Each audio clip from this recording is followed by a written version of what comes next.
아주 오래전 난 사람들한테 잘 알려지지 않은 산길을 따라 여행을 떠났다. 그곳은 알프스의 높은 곳에 있는 오래된 마을로 아래로 내려가면 프로방스가 나왔다.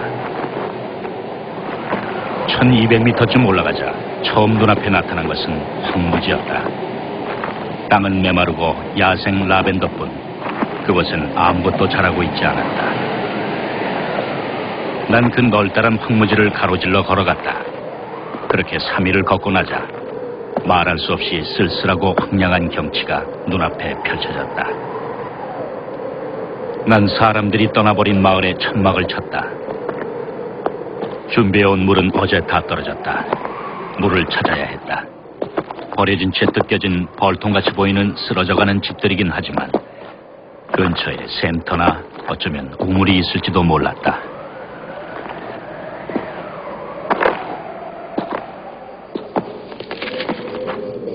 샘터가 보였다. 그러나 말라 있었다. 비바람에 지붕마저 날아간 67채의 집들과 종탑이 무너져 내린 조그마한 예배당이 사람 사는 여느 마을처럼 옹기종기 들어서 있었다. 하지만 아무도 없었다.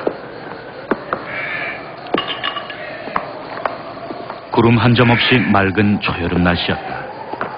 그러나 버려진 이 산속 마을엔 바람이 사납게 쌩쌩 불고 있었다.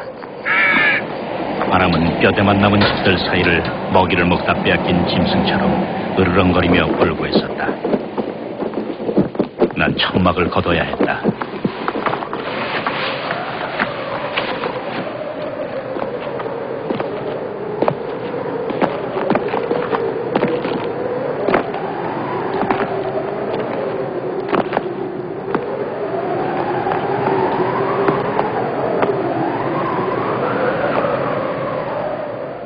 다섯 시간이나 걸었지만 어디에도 물은 보이지 않았다.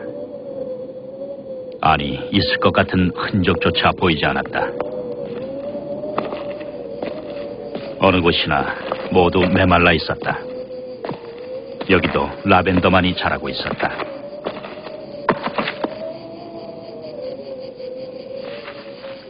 그때 저 멀리서 뭔가가 눈에 들어왔다. 거무스름한 게 마치 나무 그루터기인 것 같았다. 어쨌든 난 그쪽을 향해 걸어갔다.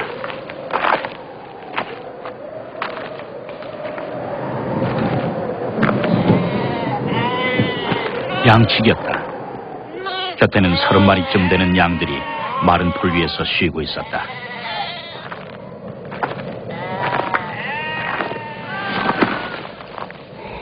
그는 내게 물통을 건네줬다.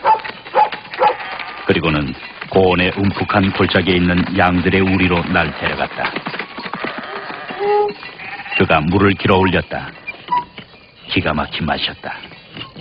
우물은 깊었다. 그는 엉성하나마 두레박을 매달아 놓고 있었다.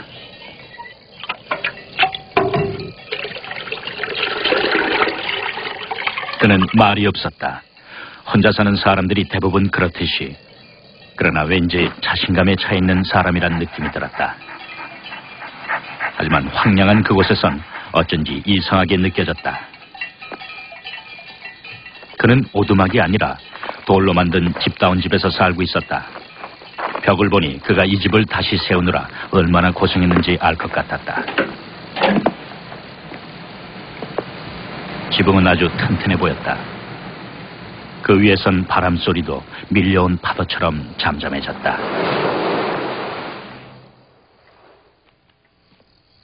집안은 아주 깨끗했다. 엽총과 그릇들은 잘 닦여져 걸려 있었고 난로에선 수프가 끓고 있었다.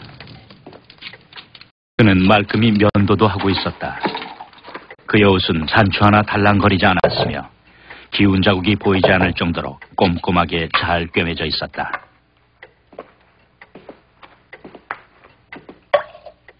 그는 내게 수프를 나눠줬다.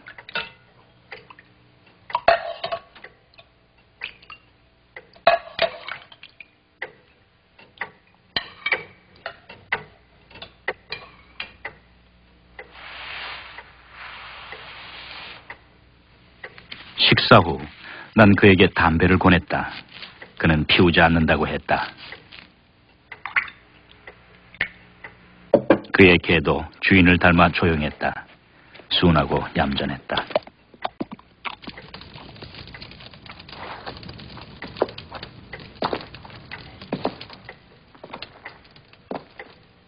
그는 내게 하룻밤을 묵도록 해주었다.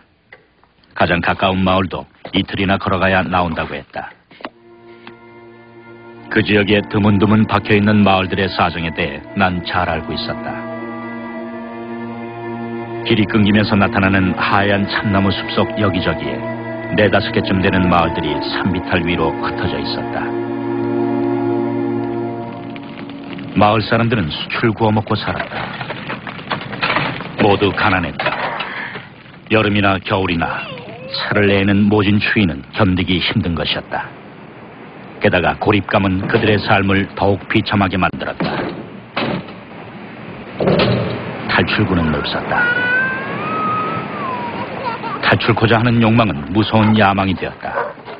남자들은 수출 구워 도시로 갔다가 집으로 돌아왔다. 착실하게 살던 이들도 끔찍한 현실 앞에 무너졌다. 여자들은 분노로 가득 차 있었다. 그들은 모든 것에 경쟁을 했다. 수출 파는 것에서 교회에 가는 일까지 좋은 일이든 나쁜 일이든 더 잘하기 위해 칭찬이든 비난이든 더 받기 위해 서로 끊임없이 싸웠다. 게다가 늘 바람이 불었다. 바람은 사람들의 정신을 갉아먹었다. 자살하는 사람들, 미쳐서 살인을 저지르는 이들이 전염병처럼 번졌다.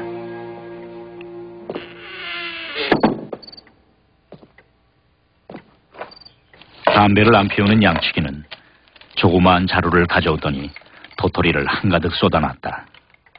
그는 그걸 하나하나 꼼꼼하게 살피면서 좋은 도토리와 나쁜 도토리를 가려내기 시작했다.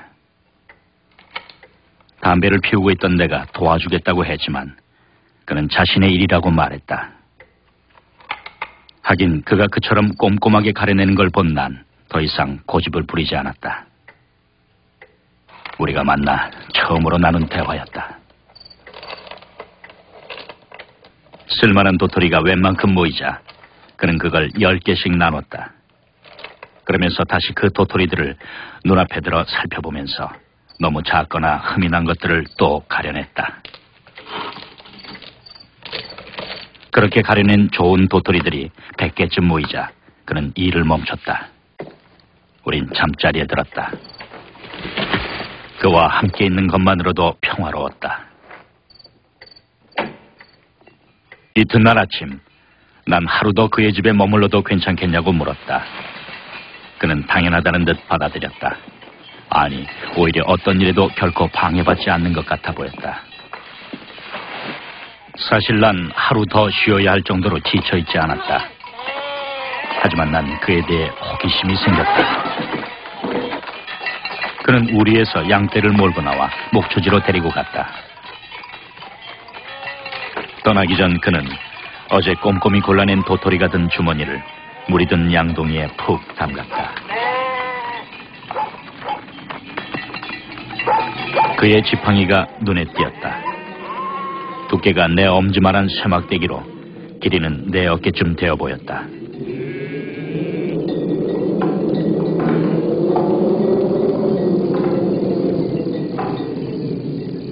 난 느릿느릿 산책하는 척하며 그의 뒤를 따라갔다. 그와 일직선으로 한참 떨어져 걸어갔다. 목초지는 골짜기 아래에 있었다. 그는 양떼를 개한테 맡기고 내가 서 있는 언덕 쪽으로 올라왔다. 날 야단치러 오는 줄 알았다. 그게 아니었다. 그가 가는 길에 내가 서 있었던 것뿐이었다. 함께 가겠냐고 물었다. 봉우리 쪽으로 한참 더 올라가는 곳이었다.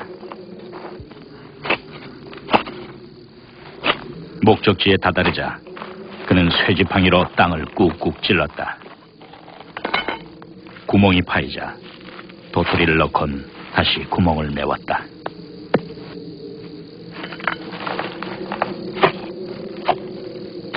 참나무를 심고 있었던 것이다. 난 그의 땅이냐고 물었다. 아니라고 했다. 주인을 아느냐고 물었다. 모른다고 했다. 아마도 공유지거나 주인이 있는데 그냥 버려두고 있는 땅인 것 같다고 했다. 그는 그런데 무관심했다. 그는 도토리 배가를 하나하나 정성스럽게 심어나갔다.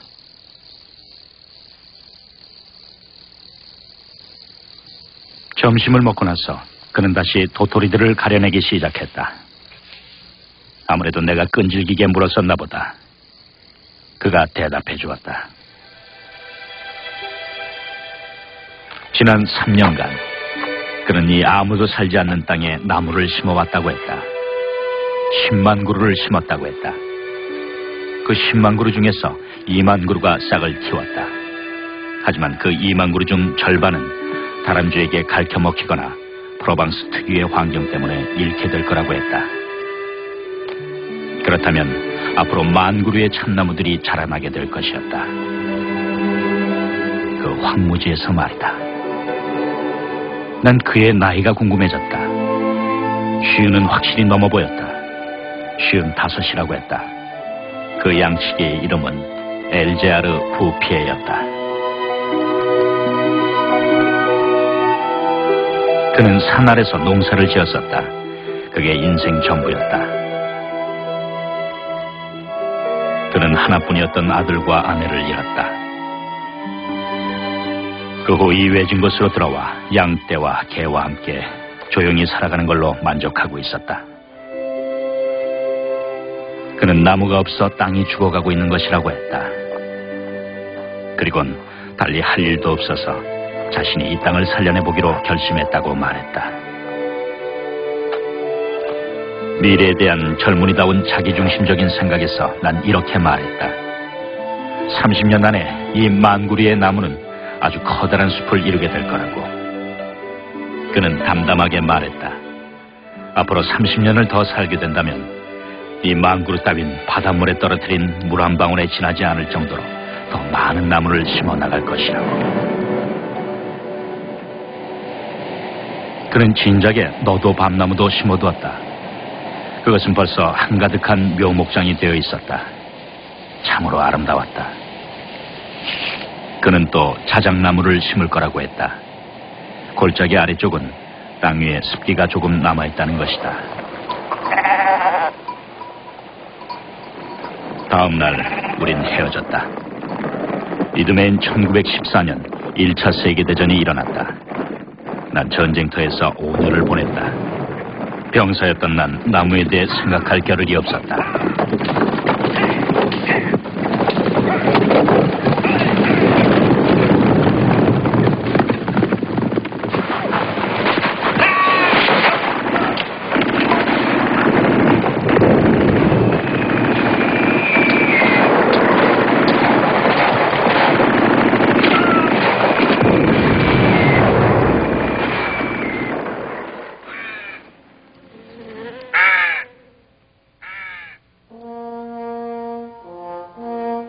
전쟁이 끝나자 난 얼마 안 되는 보상금에 매달려 살았다. 맑고 깨끗한 공기가 그리워 견딜 수가 없었다. 생각만 하고 있다가 어느 날 그 외지고 황량한 곳을 다시 찾아가 보았다. 그곳은 예전 그대로였다. 하지만 멀리 버려진 마을 건너 저 멀리 높은 산등성엔 융단처럼 덮고 있는 회색빛의 엷은 안개가 보였다. 어제부터 난 줄곧 나무를 심던 그 노인을 생각하고 있었다. 참나무 1만 그루라 상상해보았다. 엄청나게 큰 숲이 되었겠는걸. 지난 5년 동안 난 수많은 사람들이 죽는 걸 보아왔다. 엘자르 부피에도 세상을 떠났을지 몰랐다. 하긴 20대 젊은이가 보기엔 50대란 할 일이라곤 죽는 일밖에 남지 않은 나이였으니까.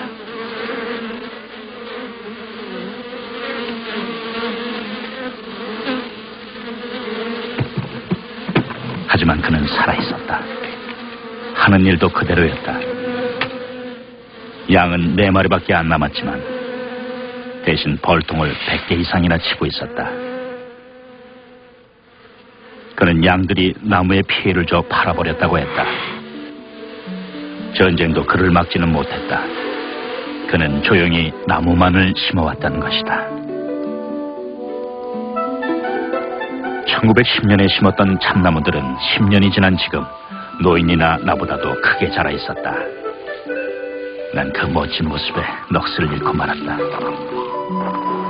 여전히 그는 말이 없었다. 우리는 하루 종일 아무 말 없이 숲속을 거닐었다. 세 구역으로 이루어진 숲은 가로가 1100km, 세로는 3km쯤 됐다. 아무런 기술이나 기계의 도움 없이 오직 양치기 노인의 영혼과 손에 의해 이런 숲이 이루어진 것으로 보아 이 노인은 하느님만큼이나 능률적으로 일할 줄 아는 사람임이 틀림없다는 생각이 들었다.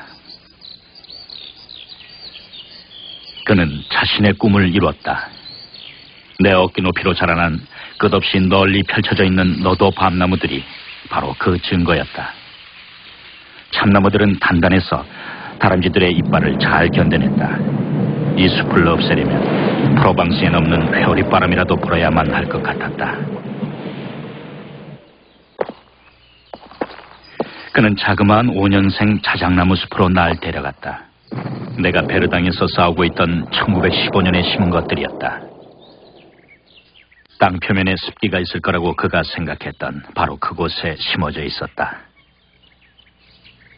자작나무들은 마치 아이들처럼 부드럽고 씩씩했다. 숲은 자연의 순리를 따라 자라고 있는 것 같았다. 그는 걱정하지 않았다. 그저 꾸준히 나무만을 심을 따름이었다. 마을을 거쳐 아래로 내려가자 물이 흐르고 있는 것이 보였다. 언제나 메말라 있었던 시내였다. 그것은 내가 이 산에 올라와 본 것 중 가장 소중한 숲이 내린 선물이었다. 아주 오래전 이 시내에는 물이 가득 흘렀었다. 앞에서 말했던 그 비참한 마을들엔 아직도 로마 시대 마을의 유적들이 남아있었다. 그곳을 발굴하던 고고학자들은 낚싯바늘을 발견했다. 하지만 20세기 사람들은 물을 얻기 위해 무언가를 짓거나 만들어야만 하게 되었다. 바람은 시들을 널리 퍼뜨렸다. 시냇물이 흐르기 시작하자 버드나무가 갈대가 초원과 들과 꽃들이 살아나기 시작했다. 하지만 변화는 아주 서서히 일어나 마치 늘 그래왔던 것 같았다. 산토끼나 멧돼지를 잡으러 들어왔던 사냥꾼들도 어린 나무들이 울창하게 자라고 있는 것을 보았다. 하지만 그들은 땅이 부리는 변덕일 뿐이라고 여겼다. 그래서 노인의 숲은 그대로 있을 수 있었다. 사람이 한 일이라는 걸 알았다면 그대로 두지 않았을 것이다. 하지만 대체 누가 의심했었겠는가? 마을 사람들이나 관리들 중 그 누가 이렇듯 고집스럽게 선한 일을 하는 사람이 있을 거라고 상상했겠는가?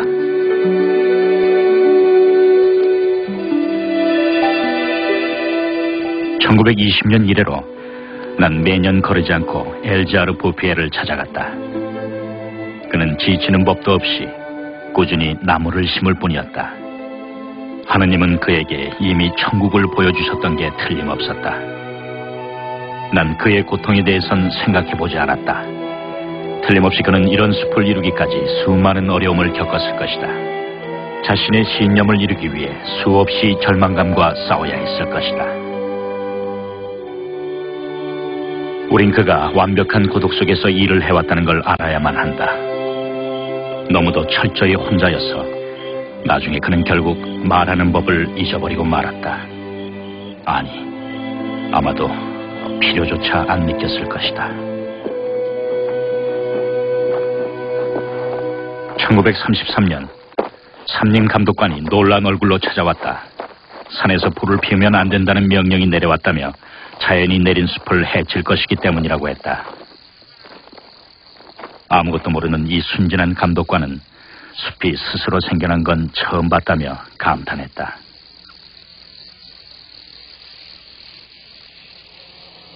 (1935년엔) 정부 관리들로 이루어진 대표단이 자연이 내린 숲을 조사하기 위해 찾아왔다. 그들 중에는 삼림부 고위 관리들과 몇 명의 국회의원들, 그리고 전문가들도 있었다. 그들은 의논하고 또 의논했다.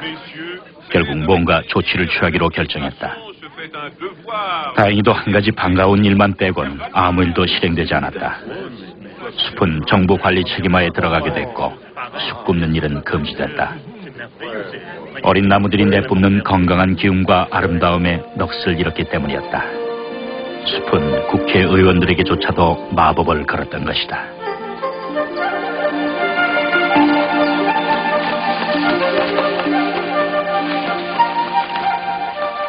그 정부 대표단 관리 중 내 친구 한 명이 있었다. 난 숲의 비밀에 대해 말해주었다.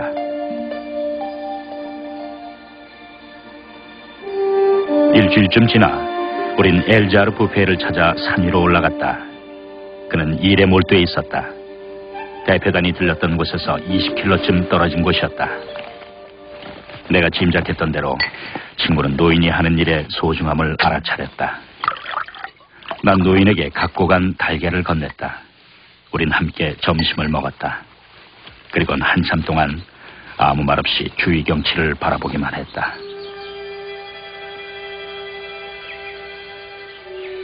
언덕을 올라갔다. 그곳은 우리 키의 4배 정도로 자라난 나무들로 덮여 있었다. 1913년 당시 모습이 생각났다. 황무지였었다. 그러나 꾸준한 노동, 산 위의 맑은 공기, 소박한 생활, 무엇보다도 노인의 평온한 영혼 덕분에 그는 자신이 이루고자 했던 모든 걸 얻을 수 있었던 것이다. 그는 신이 내린 일꾼이었다. 얼마나 더 나무를 심을 계획인지 알 수 없었다. 숲을 떠나면서 친구는 그 땅에 가장 잘 맞는 나무 종류에 대해 가볍게 조언했다. 하지만 강요하진 않았다. 산을 내려오면서 그가 말했다. 노인이 나보다 훨씬 더 잘 알고 있더군. 줄곧 생각하고 있었던 듯 1시간쯤 후 그가 또 말했다. 그는 이 세상 누구보다도 잘 알고 있어. 인생을 행복하게 살 수 있는 방법을 말이야. 이 친구 덕분에 숲뿐만 아니라 엘자르 부페의 노인의 행복도 지켜질 수 있었다. 단 한 번 위험했던 적이 있었다. 1939년 2차 세계대전 때였다. 나무를 사용하는 자동차 기관 때문에 나무가 모자라게 되었다. 그러자 사람들은 참나무를 베어내기 시작했다. 하지만 숲이 깊어 운반이 불편하자 경제적으로 손해인 것이 드러났다. 사람들은 떠났다.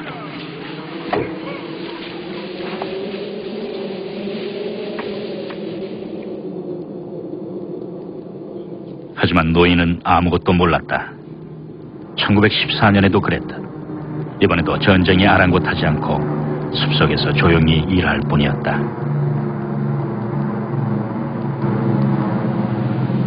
(1945년 6월) 난 마지막으로 엘자르 부페를 봤다.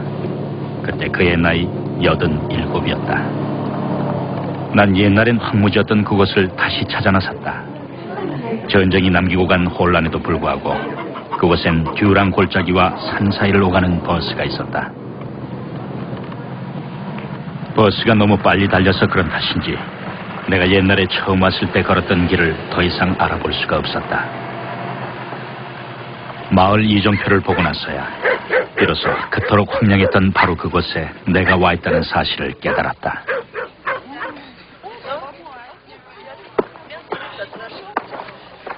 난 베르궁에서 버스를 내렸다. 1913년 당시 이 마을엔 집 12채, 사람 3명이 있었다. 그들은 서로를 미워하며 덫을 놓아 짐승을 잡아먹고 살았다. 희망이라고는 없는 삶이었다. 하지만 모든 것이 변해 있었다. 공기부터 달랐다.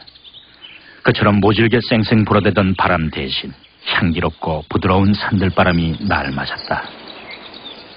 물소리 같은 소리가 산봉우리 쪽에서 들려왔다. 숲속에서 나는 바람소리였다.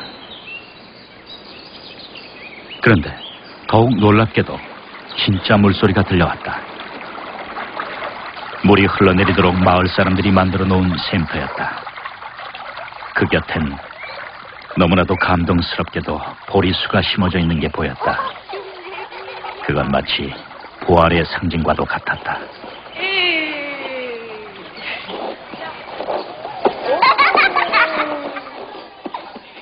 베르공 여기저기 재건을 꿈꾸며 마을 사람들이 시작한 일들이 눈에 띄었다. 희망이 다시 살아난 것이었다. 잿더미는 치워지고 부서진 담들이 다시 지어지고 있었다. 새로 칠한 집들 주위엔 갖가지 야채와 꽃들이 골고루 가지런히 심어져 있는 정원들이 있었다. 양배추와 장미, 금어초와 백합, 샐러리와 아네모네가 함께 있었다. 누구나 살기를 꿈꾸는 곳으로 변해 있었다. 여기서부터 난 걸어가기로 했다. 전쟁이 끝난 지 얼마 안 돼 산은 아직 활력을 되찾지 못했다. 하지만 죽어있던 산은 다시 살아나고 있었다. 산비탈 맨 아래쪽엔 호밀과 보리가 가득 자라고 있는 조그만 들판이 보였다. 산골짜기 사이론 파릇파릇한 풀밭이 보였다.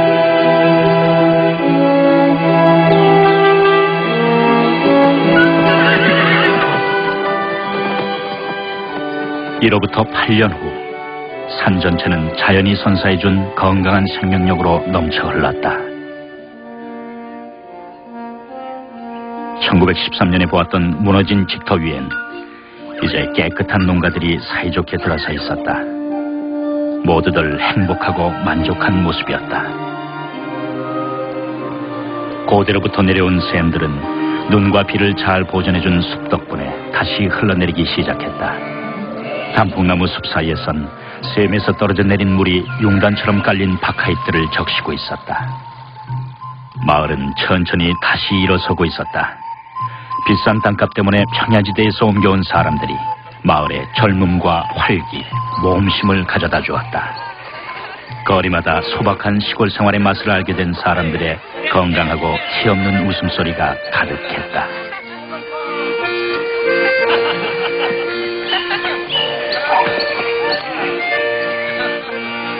옛날부터 이곳에 살아왔지만 지금은 새 사람처럼 달라진 마을 사람들과 새 이주자들까지 합치면 10,000명 이상의 사람들이 엘자르 부피의 덕분에 행복을 되찾은 것이었다.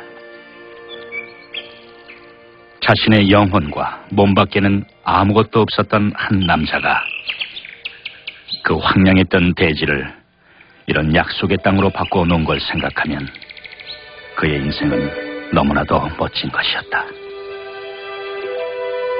이 모든 걸 가능케 한 그의 신념과 인내, 그리고 아낌없는 영혼을 생각할 때마다 내 가슴은 그 노인을 향한 말할 수 없는 존경심으로 가득 차오른다. 그는 오직 10만이 해낼 수 있는 일을 스스로 해냈던 것이다. 엘자르 부페는 1947년 반홍에서 평화로이 눈을 감았다.